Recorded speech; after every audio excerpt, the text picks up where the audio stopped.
Guys, so yun yung aso ko. Diba?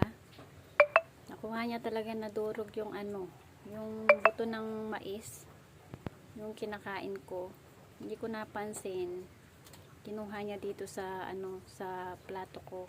Kasi nga habang nagkakape ako, nanonood ako ng Batang Quiapo. Ayan pinagkapihan ko.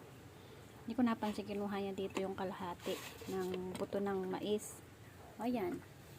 Katakawan. Wala talagang pinipili Mamaya magtai ka dyan.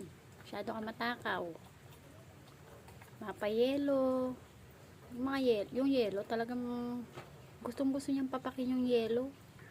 Abay, pati ba naman itong buto ng mais. Hindi pinatawad. Akala ko hindi niya papansinin. Ay talaga naman.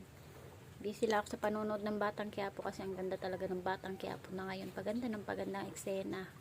Pinasabog kasi ni Santino yung si Tanggol dun sa stage. Ayan talaga na utay-utay niya Kanina hindi ko siya pansin na kasi para ako nilalaro lang niya. Hinayaan ko. Abay, ayan, hindi ko na namalayan, nadurog na rin niya. Grabe. Pati nga ba to kinakain ito Magdadar na yata ito Sana makapanood tayo ng Dar ng Aso, no? Sana magkaroon ng pelikulang Dar na Aso. Kung may agimat lang yung mga batong kinakain nito Nagdar na ito. Hay, ang takaw Katakawan, masyado. Ayan konti na lang diba? Meron pa dito, baka gusto mo pa. Ayan. Kaya lang, baka kasi magtae. Nandito nga ako sa tindahan. Dito ako nagkape at nalmusal ko nga yung bigay ni Mudra na mais na tira. Kasi kagabi kinain ko yung iba. Yan naman natira, isa't kalahati. Grabe talaga.